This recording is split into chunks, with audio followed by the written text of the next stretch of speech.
कक्षा 10 एनसीईआरटी गणित प्रश्नावली 3.6 दो चर वाले रैखिक समीकरण युग्म। बच्चों, आज की इस क्लास में हम इस प्रश्नावली के सवाल नंबर 2 को हल करेंगे। आपको ये क्लास अंत तक पूरी देखनी है और इन सवालों को ध्यानपूर्वक समझना है। यदि आपको ये सवाल समझ में आते हैं, अच्छे लगते हैं, तो आप इस क्लास को अधिक से अधिक लाइक करें। यदि आपने चैनल सब्सक्राइब नहीं किया है तो चैनल को भी सब्सक्राइब कर ले, क्योंकि इस चैनल के माध्यम से आपको कक्षा 10 गणित का पूरा कोर्स बहुत ही जल्द करवा दिया जाएगा। बच्चों, ये जो मैं वीडियो आपके लिए बना रहा हूँ, आप इन वीडियो को अधिक से अधिक लाइक करें, अधिक से अधिक दोस्तों तक इन्हें पहुँचाएँ, शेयर करें, ताकि गरीब छात्रों की मदद हो सके। तो स्टार्ट करते हैं सवाल नंबर 2। इनमें लिखा है, निम्न समस्याओं को रैखिक समीकरण युग्म के रूप में व्यक्त कीजिए और फिर उनके हल ज्ञात कीजिए। मतलब दूसरे सवाल में यहाँ पर कुछ समस्याएं दे रखी हैं, इनको आपको रैखिक समीकरण में बदलना है, फिर उनको क्या करना है, हल करना है। तो बच्चों, अगर आप इन्हें ध्यान से पढ़ते हो, ध्यान से समझते हो, तो ये सवाल बहुत ही आसान होते हैं। अगर आपने समीकरण बनाना अच्छे से सीख लिया ना, तो सवाल आपके लिए बहुत आसान हो जाते हैं। तो देखो, दूसरे का जो पहला सवाल है उसमें लिखा है आपके कि ऋतु धारा के अनुकूल 2 घंटे में 20 किलोमीटर तैर सकती है और धारा के प्रतिकूल 2 घंटे में 4 किलोमीटर तैर सकती है। उसकी स्थिर जल में तैरने की चाल तथा धारा की चाल ज्ञात कीजिए। तो बच्चों, इस प्रकार के सवालों में जो हमें ज्ञात करना होता है वो हमें मानना पड़ता है। जो हमें ज्ञात करना होता है वो हमें x और y मानना पड़ता है। तो देखो, सबसे पहले हमें क्या ज्ञात करना है, एक तो स्थिर जल में तैरने की चाल और एक धारा की चाल। तो मान लीजिए कि स्थिर जल में तैरने की जो चाल है वो तो है x किलोमीटर प्रति हावर, और जो धारा की चाल है वो है y किलोमीटर प्रति हावर। ठीक है ना, क्योंकि चाल की जो इकाई होती है वो किलोमीटर प्रति घंटा होती है, इसलिए हो गया। अब क्या कह रहा है कि ऋतु धारा के अनुकूल 2 घंटे में 20 किलोमीटर तैर सकती है। तो देखो, धारा के अनुकूल का मतलब क्या होता है, अनुकूल मान लो धारा इधर बह रही है, पानी का बहाव इधर है, तो तैरना भी इधर ही है। ठीक है, इसी के साथ साथ, पानी के साथ साथ ही तैरना, इसे कहते हैं अनुकूल। क्या कहते हैं, धारा के अनुकूल। अब हमें ज्ञात करनी है धारा के अनुकूल चाल, धारा के अनुकूल चाल। तो देखो, अगर आपको धारा के अनुकूल चाल ज्ञात करनी हो तो हम दोनों चालों को जोड़ देते हैं। दोनों चालों को क्या कर देते हैं, जोड़ देते हैं। तैरने वाले की चाल और धारा की चाल को क्या करते हैं, जोड़ देते हैं। तो धारा के अनुकूल चाल हो जाएगी x + y किलोमीटर प्रति हावर। ठीक है, हो गया। अब कह रहा है कि धारा के प्रतिकूल 2 घंटे में 4 किलोमीटर तैर लेती है। तो प्रतिकूल का मतलब, जैसे मान लो धारा तो इधर बह रही है, धारा का बहाव इधर है और तैरने वाला इधर तैर रहा है, धारा के विरुद्ध। ठीक है, और धारा के प्रतिकूल अगर आपको चाल ज्ञात करनी है, प्रतिकूल चाल, तो प्रतिकूल चाल को हम क्या कर देते हैं, घटा देते हैं। मतलब x - y, दोनों चालों को हम क्या करते हैं, घटा देते हैं, तो वो ज्ञात हो जाती है धारा के प्रतिकूल चाल। ठीक है ना। तो ये 2 चीज़ आपको विशेष तौर से ध्यान रखनी है। अगर धारा के अनुकूल चाल ज्ञात करनी है तो दोनों चालों को जोड़ दो, और धारा के प्रतिकूल चाल ज्ञात करनी है तो दोनों चालों को क्या कर देते हैं, हम घटा देते हैं। बात समझ में आ गई यहाँ तक। अब करते हैं भाई अपने सवाल को स्टार्ट। तो सबसे पहले तो जो आपको दे रखा है वो मान लो, मतलब जो ज्ञात करना है वो मान लो। क्या मानेंगे, देखो ध्यान देना इधर। माना स्थिर जल में तैरने की चाल। बताओ बेटा, स्थिर जल में तैरने की चाल क्या हो जाएगी, x किलोमीटर प्रति हावर हो गई। और दूसरे नंबर पे क्या पूछा है, धारा की चाल। बताओ बेटा, धारा की चाल क्या मान लेंगे, y किलोमीटर प्रति हावर मान लिया। अब सबसे पहले धारा के अनुकूल चाल निकालो। तो देखो, हम धारा के अनुकूल चाल ज्ञात करेंगे। तो यहाँ देखेंगे, धारा के अनुकूल चाल। तो बताओ बेटा, धारा के अनुकूल चाल को क्या करते हैं, दोनों चालों को हम जोड़ देते हैं। तो ये हो जाएगी x + y किलोमीटर प्रति हावर। ठीक है। अब देखो यहाँ पर दूसरी, धारा के प्रतिकूल चाल निकालेंगे। धारा के प्रतिकूल चाल, तो धारा के प्रतिकूल चाल को हम घटा देते हैं दोनों चालों को। तो ये हो जाएगी x - y किलोमीटर प्रति हावर। अब देखो, अनुकूल को जोड़ते कैसे, क्योंकि दोनों देखो तैरने में, देखो एक तो ये खुद तैर रहा है, जो ऋतु जो तैर रही है वो, और ये धारा भी उसको तैरने में आगे ले जाने में मदद करेगी। मान लो कि कोई भी वस्तु है, जैसे कोई भी हमने कागज़ का टुकड़ा या नाव को, कागज़ की जो नाव बनाते हैं उसको पानी में डाल दिया और जिस तरफ धारा बह रही है वो नाव भी उधर ही चल जाती है। मतलब क्या करती है, मतलब दोनों की चाल यहाँ जुड़ जाती हैं। और धारा के विरुद्ध, मतलब धारा के विरुद्ध अगर हम तैर रहे हैं तो ये धारा हमें रोकने का प्रयास करेगी, हम उधर आगे जाने का प्रयास करेंगे। तो ये यहाँ पर प्रतिकूल चाल में हम क्या कर देते हैं, माइनस कर देते हैं। ठीक है, ये ज्ञात हो गए दोनों। अब देखो यहाँ पर प्रत्येक सवाल में दो स्थितियाँ हैं होगी आपके। पहली स्थिति 2 घंटे में 20 किलोमीटर और दूसरी 2 घंटे में 4 किलोमीटर तैर सकती है। ठीक है ना। तो देखो पहली स्थिति में, अब देखो यहाँ एक चीज़ और ध्यान रखना, हमें एक तो दे रखा है समय, एक दे रखी है दूरी और एक है चाल। तो समय, दूरी और चाल का सूत्र लगेगा आपके, समय, दूरी और चाल का सूत्र लगेगा। तो देखो यहाँ पर जो दूरी का सूत्र लगा लेते हैं हम। दूरी का क्या होता है, चाल इंटू समय। दूरी का सूत्र होता है चाल इंटू समय। ठीक है। अब पहली कंडीशन में धारा के अनुकूल 2 घंटे में 20 किलोमीटर तैरती है, मतलब दूरी तो कितनी है, ये हो गई 20 किलोमीटर बराबर। अब धारा के अनुकूल चाल कितनी है, x प्लस वाई। ठीक है, गुणा समय कितना है 2 घंटा, ये 2 घंटा। समझ में आ गया। अब देखो ये 2 गुणा है तो किस में आ जाएगा, भाग में आ जाएगा। तो ये आएगा कितना, 20/2 बराबर x प्लस वाई। 2 का भाग इसमें जाएगा 10 बार। ठीक है, या इसको आप कैसे लिख सकते हो, x प्लस वाई बराबर 10। ये बन गया आपके पहला रैखिक समीकरण। बहुत ही आसान है ना। अब दूसरी कंडीशन में, अब धारा के प्रतिकूल 2 घंटे में 4 किलोमीटर तैरती है, 2 घंटे में 4 किलोमीटर। तो देखो धारा के प्रतिकूल चाल ये रही आपके, सूत्र तो वही है, दूरी बराबर चाल इंटू समय। अब दूरी कितने किलोमीटर तैर रही है, 4 बराबर चाल कितनी है, x माइनस वाई और गुणा समय वही कितना लग रहा है 2 घंटे। अब फिर से 2 गुणा में किस में आ जाएगा, भाग में। 4/2 बराबर x माइनस वाई। 2 का भाग इसमें जाएगा 2 बार। ठीक है, या इसको आप कैसे लिख सकते हो, x माइनस वाई बराबर 2। ये बन जाएगा समीकरण नंबर 2। और क्या समीकरण नंबर 1 और समीकरण नंबर 2 बहुत ही आसान तरीके से। अब बेटा दोनों समीकरणों को आप विलोपन विधि से करो या प्रतिस्थापन से करो या वज्र गुणन से करो, कोई सी विधि से हल कर सकते हो। तो यहाँ पर मैं विलोपन विधि लगाऊंगा। तो देखो यहाँ पर समीकरण नंबर 1 व 2 से पहला समीकरण तो क्या है भाई, x प्लस वाई बराबर 10। और दूसरा समीकरण क्या है आपके, x माइनस वाई बराबर 2, x माइनस वाई बराबर 2। तो देखो विलोपन विधि में हम क्या करते हैं, किसी एक राशि को समान करके विलुप्त कर देते हैं, हटा देते हैं मतलब। तो देखो यहाँ x भी समान है, y भी समान है, दोनों समान है।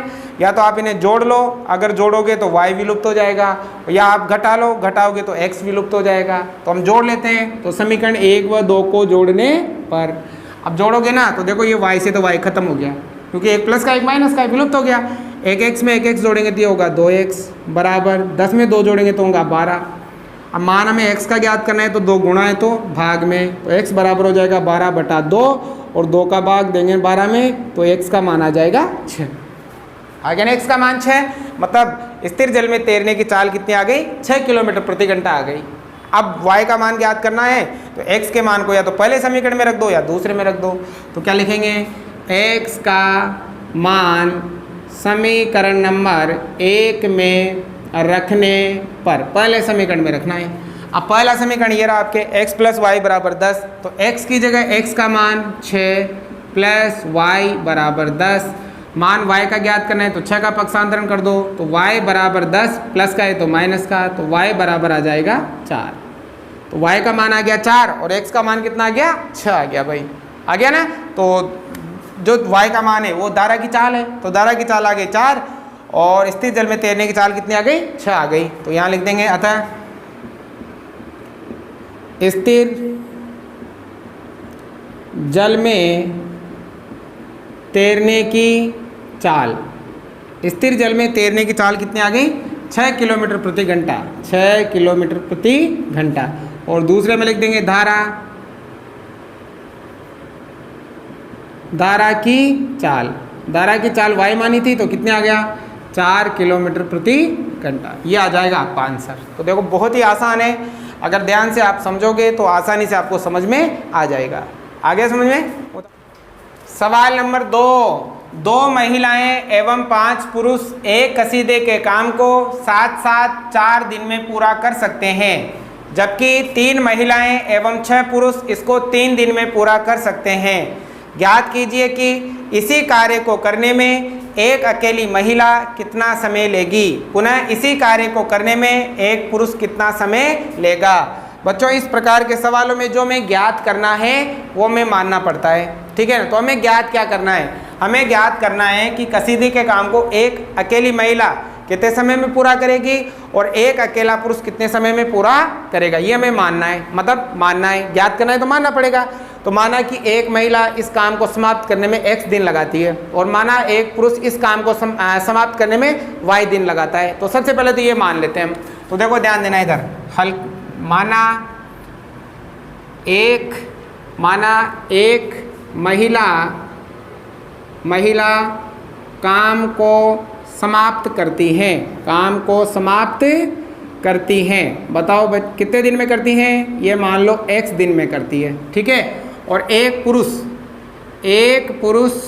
ठीक है काम को समाप्त करता है, मान लो पुरुष कितने दिन में करता है भाई, y दिन में करता है, ठीक है ना। अब देखो प्रश्नानुसार, जो प्रश्न ने कहा है उसी के अनुसार लिखेंगे हम, ठीक है ना। देखो प्रश्न ने क्या कहा है, ध्यान से समझना। 2 महिलाएं 5 पुरुष एक कसीदे के काम को साथ साथ 4 दिन में पूरा कर सकते हैं। तो देखो समीकरण बनाने से पहले यहाँ समझ लो, अगर बेटा कोई एक व्यक्ति ठीक है, एक व्यक्ति किसी काम को 2 दिन में करता है, कितने दिन में करता है, 2 दिन में। तो बताओ एक दिन में कितना काम करेगा। एक दिन, अगर एक व्यक्ति किसी काम को 2 दिन में करता है, ठीक है ना, तो एक दिन में कितना काम करेगा, 1/2, आधा ही काम करेगा। भाई एक काम को 2 दिन में करता है तो एक दिन में तो आधा ही काम होगा। तो इसी प्रकार मान लो कि एक व्यक्ति एक काम को 3 दिन में करता है, कितने दिन में, 3 दिन में। तो बताओ एक दिन में कितना काम करेगा, एक दिन में कितना काम करेगा, 1/3 करेगा। इसी प्रकार मान लो कि एक व्यक्ति एक काम को 10 दिन में करता है, कितने दिन में करता है, 10 दिन में। तो बताओ एक दिन में कितना काम होगा, एक दिन में कितना काम होगा, 1/10 काम होगा, मतलब काम का 10वां भाग होगा, ठीक है। इसी प्रकार अगर एक महिला एक काम को x दिन में करती है, कितने दिन में करती है, x दिन में। तो बताओ एक दिन में कितना काम होगा, एक दिन में होगा 1/x काम, ठीक है। और पुरुष एक दिन में कितना काम होगा, 1/y काम, 1/y काम ही हो जाएगा ना।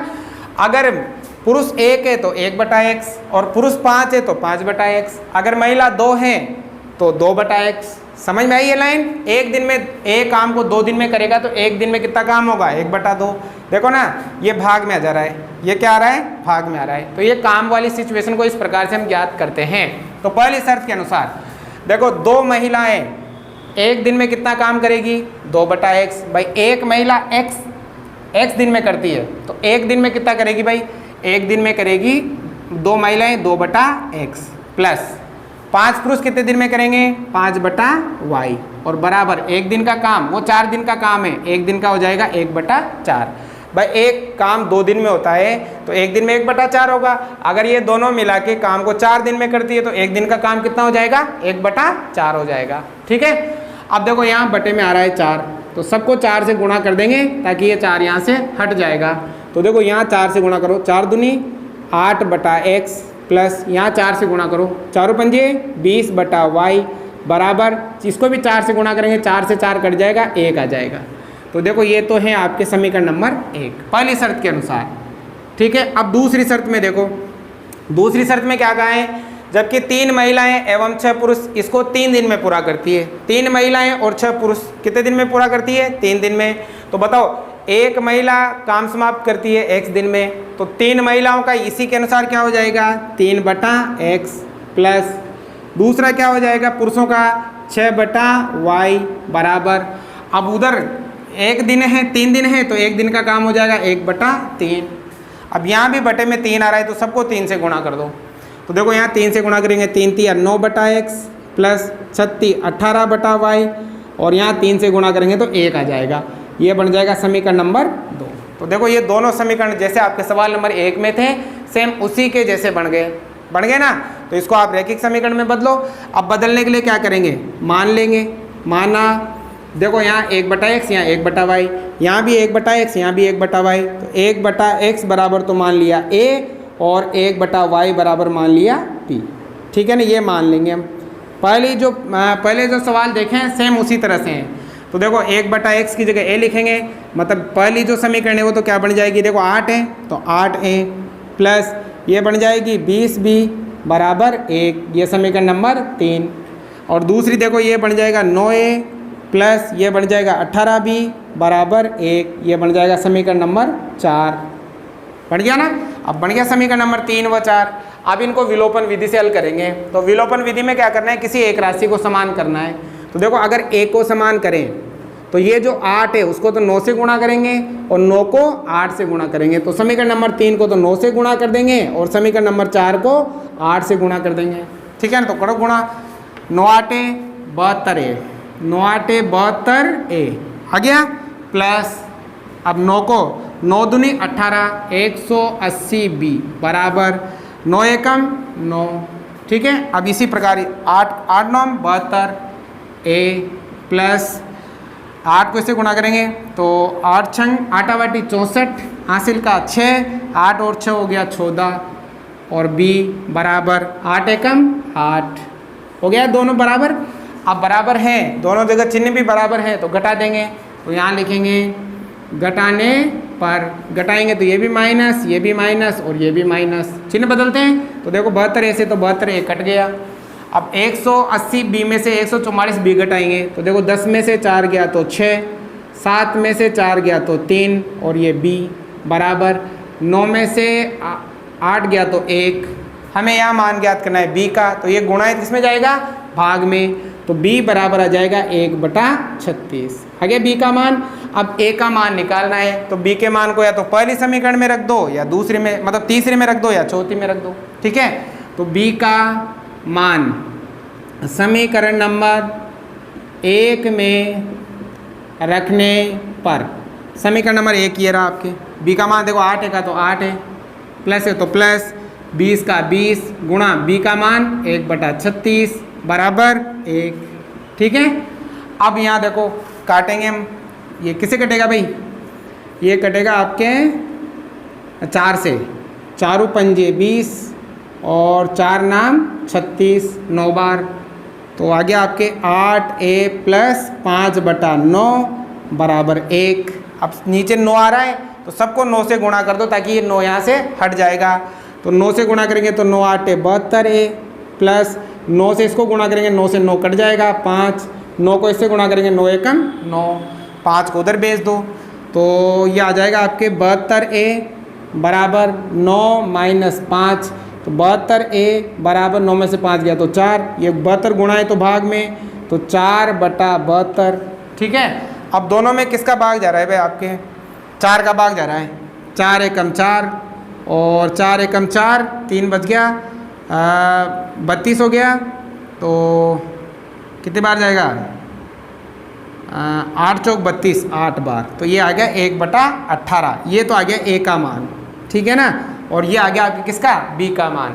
लेकिन हमें चाहिए x और y का मान, तो जो आपने माना था वो लो। आपने क्या माना था, 1/x बराबर a माना था, तो 1/x बराबर a का मान कितना आया, 1/18, ये आ गया 1/18। तिरछा गुणा करेंगे तो x एकम x, 18 एकम 18, तो x का मान आ गया आपके 18। मतलब एक महिला कितने दिन में काम करेगी, 18 दिन में। अब पुरुष का निकालना है तो 1/y बराबर माना था b।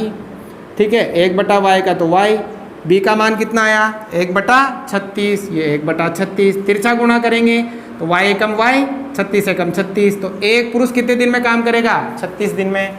तो एक महिला काम समाप्त करेगी 18 दिन में और एक पुरुष काम समाप्त करेगा 36 दिन में। ये तो हो जाएंगे आपके 18 दिन और यहाँ हो जाएंगे आपके 36 दिन। तो थोड़ा अगर ये समीकरण में यहाँ आप समझ जाओ तो बाकी बहुत ही आसान सवाल है। ठीक है, उतारो। सवाल नंबर 3 देखो इसका, रूही 300 किलोमीटर दूरी पर स्थित अपने घर जाने के लिए कुछ दूरी रेलगाड़ी द्वारा तथा कुछ दूरी बस द्वारा तय करती हैं।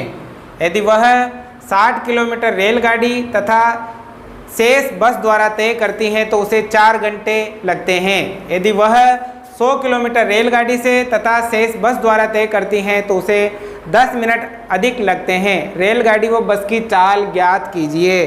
तो बच्चों जो आपको ज्ञात करना है सबसे पहले तो वो मान लो, क्या ज्ञात करनी है, एक तो रेलगाड़ी की चाल और एक क्या ज्ञात करनी है, बस की चाल। तो देखो यहाँ पर सबसे पहले ध्यान से समझना, माना रेलगाड़ी की चाल क्या मान लेंगे भाई, इसे मान लेंगे x किलोमीटर प्रति आवर, मान लिया। माना बस की चाल, अब बस की चाल क्या मान ली हमने, y किलोमीटर प्रति आवर मान ली। अब देखो प्रत्येक सवाल में दो स्थितियां होती है, तो पहली स्थिति में क्या कह रहा है, और दूरी जो दे रखी है, कुल जो दूरी है कितने किलोमीटर है उसके घर की, वो है 300 किलोमीटर। 300 किलोमीटर की कुल दूरी है। तो देखो ध्यान देना है, रेलगाड़ी तथा कुछ दूरी बस द्वारा तय करती है। यदि वह 60 किलोमीटर रेलगाड़ी से तथा शेष बस द्वारा तय करती है, मान लो यहाँ पर ये है उसके घर की दूरी, टोटल दूरी कितनी है भाई, ये है 300 किलोमीटर। अब 300 किलोमीटर में वो 60 किलोमीटर तो चलती है काहे से, रेल से, और बची हुई जो दूरी है वो बस से जाती है। अब देखो 300 में से 60 घटाओ तो बची हुई दूरी कितनी है, 240 किलोमीटर। वो किससे चलती है, बस से चलती है। ठीक है, तो कितने समय में पहुंचती है, वो पहुंचती है 4 घंटे में। कितने घंटे में, 4 घंटे में पहुंचती है। ठीक है, पहली कंडीशन तो ये है। और दूसरी कंडीशन में देखो उसके घर की दूरी कितनी है भाई, उसके घर की दूरी है आपके 300 किलोमीटर। ठीक है, अब की बार उसने क्या किया, अब की बार उसने 100 किलोमीटर तो रेलगाड़ी से चली, वो 100 किलोमीटर तो रेल से चली और शेष बस से की। मान लो यहाँ से ये 100 किलोमीटर चल गई वो रेल से।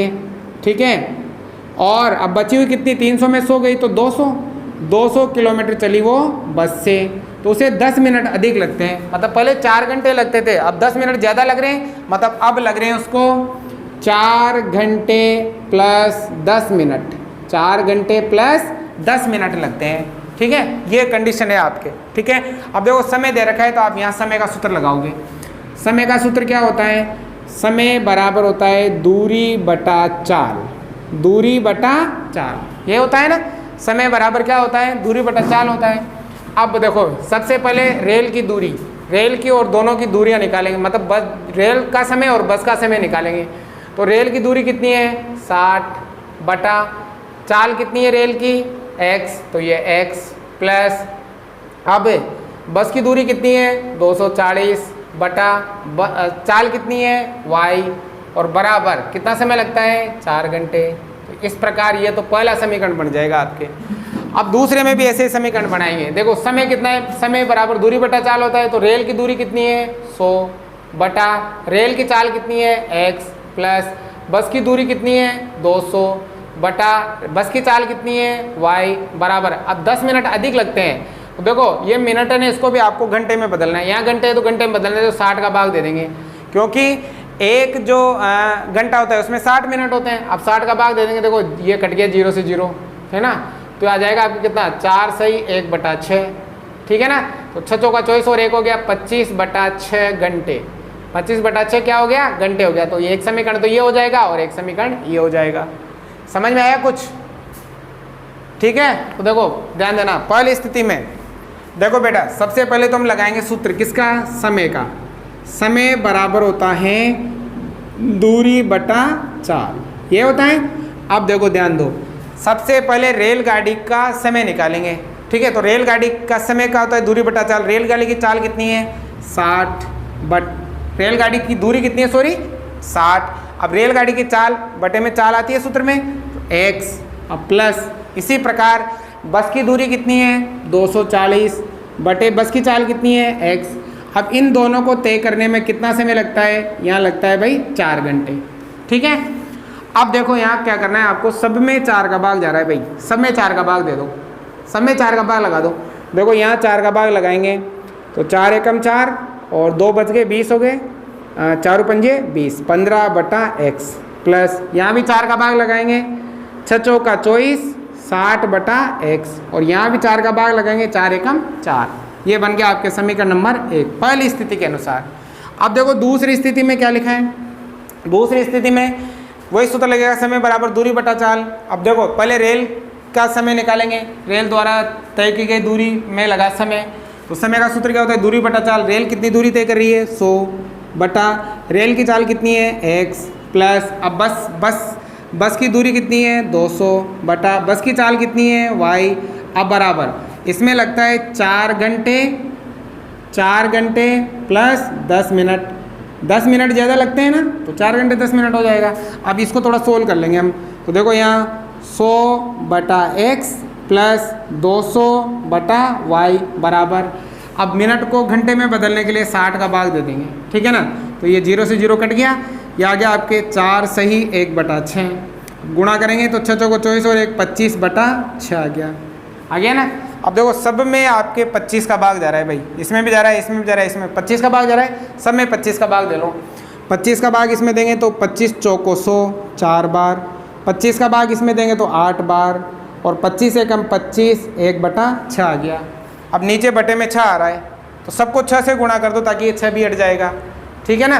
तो यहाँ भी हम 6 से गुणा कर देंगे, इस पूरी समीकरण को 6 से गुणा कर दो, 6 भी हट जाएगा। तो 6 चौका 24 बटा x प्लस 6 आटे 48 बटा y बराबर 6 से गुणा 6 से 6 कट जाएगा, केवल 1, ये बन जाएगा समीकरण नंबर 2। मेन चीज़ आपको ये समीकरण बनाना आ गया तो सवाल तो बहुत ही आसान है। समझ में आया यहाँ तक? माना रेलगाड़ी की चाल x किलोमीटर प्रति घंटा, बस की चाल है y किलोमीटर प्रति घंटा, कुल दूरी है 300 किलोमीटर, ठीक है। अब देखो हम समय का सूत्र लगाएंगे, समय बराबर होता है दूरी बटा चाल। समय का क्यों लगाएंगे? क्योंकि देखो हमें टोटल दोनों का मिला के 4 घंटा दे रखा है। तो सबसे पहले हम निकालेंगे रेल द्वारा तय की गई दूरी में लगा समय, फिर बस द्वारा तय की गई दूरी में लगा समय। टोटल समय कितना है? 4 घंटे, इसलिए मैंने समय का सूत्र लगाया। देखो समय का सूत्र होता है दूरी बटा चाल। सबसे पहले रेलगाड़ी का समय निकालेंगे, तो सूत्र होता है दूरी बटा चाल। रेलगाड़ी ने कितनी दूरी तय की? 60, तो ये 60 बटा रेलगाड़ी की चाल कितनी है? x। अब प्लस इसमें बस भी है, बस की दूरी 240 बटा बस की चाल y, यहाँ y आएगा, बस की चाल कितनी है? y, और बराबर दोनों का कितना समय लगता है? 4, सब में 4 का भाग दिया, तो ये आपके समीकरण आ गया नंबर 1। अब दूसरी कंडीशन को भी इसी प्रकार से हम निकालेंगे, ठीक है भाई। अब देखो ये तो पहला समीकरण और ये दूसरा समीकरण। अब ये जो आपके सवाल नंबर 1 था उसकी तरह हो गया, यहाँ भी 1 बटा x, यहाँ भी 1 बटा x, यहाँ भी 1 बटा y, यहाँ भी 1 बटा y। तो मान लेंगे, क्या मान लेंगे? माना 1 बटा x बराबर तो a, और माना 1 बटा y बराबर b मान लिया। तो अब यहाँ चेंज कर दो, 1 बटा x मतलब 15 बटा 1 बटा x की जगह a लिखेंगे तो यहाँ आ जाएगा 15a, प्लस यहाँ कितना आ जाएगा? 60b बराबर 1, ये समीकरण नंबर 3, ठीक है। अब इसी प्रकार दूसरे समीकरण में यहाँ आ जाएगा 24a प्लस कितना? यहाँ आ जाएगा 48b बराबर यहाँ आ जाएगा 1, ये बन गया समीकरण नंबर 4। अब यहाँ आप कोई सी विधि लगाओ, विलोपन लगाओ, कोई सी भी विधि के द्वारा हल कर सकते हैं। तो हम विलोपन से करें तो देखो क्या करना पड़ेगा, किसी एक राशि को समान करना है तो देखो क्या करना है, या तो a को समान करेंगे तो इस समीकरण को तो 24 से गुणा करो और इस समीकरण को 15 से गुणा करो। तो देखो ऊपर वाली समीकरण को 24 से गुणा और नीचे वाले समीकरण को 15 से गुणा। कैलकुलेशन थोड़ी बड़ी है, ध्यान से समझना भाई। देखो इन दोनों गुणा करेंगे पहले, 15 चौको 60 हासिल का 6, 15 दूनी 30 और 6 हो गया 36, और ये आ जाएगा a प्लस अब इन दोनों का गुणा, 0 का तो 0 और 6 चौके 24 हासिल का 2, 6 दूनी 12 और 2 हो गया 14, 1440b बराबर 24 से कम 24 आ गया। अब 15 को इससे गुणा करेंगे, 15 को 24 से गुणा किया तो वही आएगा 360a प्लस अब ये दोनों गुणा होंगे, b का तो b, 15 टी 120 हासिल का 12, ठीक है। 15 चौको 60 और 12 हो गया आपके 72, 720 बराबर 15 एकम 15। अब देखो दोनों जगह चिन्ह प्लस के तो घटाएंगे, तो यहाँ लिखेंगे घटाने पर, ठीक है। ये माइनस ये भी माइनस, तो ये तो कट गया आपके। अब यहाँ घटाओ भाई, तो ये तो b, यहाँ 0, 14 में से 2 गए तो 2, मतलब 4 में से 2 गए तो 2, 14 में से 7 गए तो 7, 720b बराबर यहाँ घटाएंगे तो यहाँ बचेगा 9। अब हमें मान ज्ञात करना है b का, तो ये 720 गुणा है तो किस में जाएगा? भाग में। तो b बराबर आ जाएगा 9 बटा 720, दोनों में 9 का भाग जा रहा है, 9 एकम 9 और 9 आटे 72, 80 बार, तो b का मान आ गया 1 बटा 80, ठीक है। अब ए का मान ज्ञात करना है तो बी के मान को पहले समीकरण में रखो, ये तीसरे में रखो या चौथे में रखो, तो ए का मान आ जाएगा। तो बी का मान समीकरण नंबर 3 में रखने पर, समीकरण नंबर 3 में रखेंगे। समीकरण नंबर 3 ये रहा आपके 15a + 60b बराबर 1। 15a + 60 अब इंटू बी की जगह आएगा 1/80, तो 1/80 बराबर 1। ठीक है, अब देखो 0 से 0 कट गया और दोनों में 2 का भाग जा रहा है, 2 का भाग 3 बार, 2 का भाग 4 बार, तो आ गया 15a + 3/4 बराबर 1। नीचे 4 आ रहा है तो सबको 4 से गुणा कर दो ताकि 4 हट जाएगा, तो 4 से गुणा करेंगे 15 चौको 60 है, प्लस 4 से गुणा करेंगे 4 से 4 कट गया 3, 4 एकम 4, 1 उधर भेज दो। 60a बराबर 4 - 3, ठीक है, तो 60a बराबर 1, ये 60 गुणा में तो आ जाएगा भाग में, तो a का मान आ गया 1/60। लेकिन a और b का मान नहीं निकालना है, हमें x और y का मान निकालना है। देखो 1/x बराबर तो क्या माना था a, तो a का मान 1/60, तिरछा गुणा करेंगे तो x एकम x बराबर 60। ठीक है, तो आपके जो x का मान आ गया, मतलब रेलगाड़ी की चाल कितनी आ गई, रेलगाड़ी की चाल आ गई 60 किलोमीटर प्रति आवर। अब y का मान ज्ञात करना है, तो बताओ 1/y बराबर b माना था, तो b का मान कितना आया 1/80। ठीक है, तिरछा गुणा करेंगे तो y एकम y, 80 एकम 80, तो ये आ गए आपके बस की चाल। बस की चाल कितनी आ गई 80 किलोमीटर प्रति घंटा। ठीक है, तो इस प्रकार से थोड़ा कैलकुलेशन बड़ी है, अगर ध्यान लगाओगे तो समझ में आ जाएगा, अगर एक बार समझ में नहीं आई तो 2 बार देखो। ठीक है, तो आज की ये क्लास हम यहीं समाप्त करते हैं। प्रश्नावली 3.6 भी आपके समाप्त हुई। समझ में आया हो तो लाइक शेयर सब्सक्राइब जरूर से जरूर करें।